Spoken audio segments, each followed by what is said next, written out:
కారం రంగు రుచితో ఉంటుంది. ఆచి మిరపపొడి అదరగొట్టే కారం రంగు రుచి. మహిళలను అవమానించిన వారిని ప్రోత్సహించేలా జగన్ వ్యవహార శైలి ఉందని విమర్శించారు ఏపీ సీఎం చంద్రబాబు.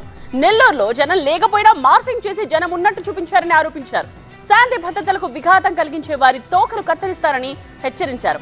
వైసీపీ పాలనలో అంతా విధ్వంసం చేశారని జమ్మలమడుగు టూర్లో మండిపడ్డారు. ఆయన ప్రశాంతరెడ్డి ప్రభాకర్ రెడ్డి గారి సతీమణి ఎమ్మెల్యే ఆవిడ క్యారెక్టర్ను గురించి ఇష్టానుసారంగా నోరు బారేసుకున్న వ్యక్తిని మందలించాల్సింది పోయి నేరుగా అక్కడికి వెళ్ళి ఆయన ఇంకా రెచ్చగొట్టు నువ్వు తిట్టు, ఆడవాళ్లపైన ఆంబోతుగా మాట్లాడు, నేనున్నానని చెప్పే ధైర్యం వచ్చిందంటే ఈ ఆడబిడ్డలను అడుగుతున్నా, ఇలాంటి దుర్మార్గులు రాజకీయాల్లో ఉండాలనా అని మిమ్మల్ని అడుగుతున్న ఆడబిడ్డలందరినీ నేను కూడా ప్రోత్సహిస్తే ఇంకా వాళ్ళకు అడ్డు ఆపు ఉండదు, ఇష్టానుసారం చేస్తారు.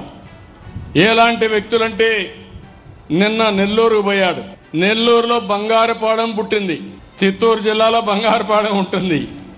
బంగారుపాలెం పోయినప్పుడు వచ్చిన జనాభా టీవీలో వేసిన ఇది తీసుకొని నిన్న టీవీలో ఆ స్క్రోలింగ్ పెట్టి నిన్న మనుషులు వచ్చినట్టు నిన్న వేసే పరిస్థితికి వచ్చారు. తోక తిప్పితే తోక కట్ చేస్తా, మంచిగా తిరిగితే నాకేం బాధ లేదు, మీరు పోయి చెప్పండి, నన్ను తిట్టండి, తిడితే ప్రజలకే నేను చెప్తా, ప్రజలే అర్థం చేసుకుంటారు ఎవరేం చేశారో. అట్లా కాకుండా మభ్యపెట్టి మోసం చేసి ప్రజలకు అసౌకర్యం కలిగించాలంటే సాక్ష్యాధారాలతో పెట్టుకుని ఇప్పుడు అంతా టీవీలు వచ్చేసాయి, సీసీటీవీ కెమెరాలు పెట్టేసా, ఎవడైనా ఎక్కడైనా తోక తిప్పితే డ్రోన్ కూడా పైన తిరుగుతూ ఉంటుంది. కొండల పాలల్లో ఒక విషయం వేస్తే దాంతో అయిపోతుంది.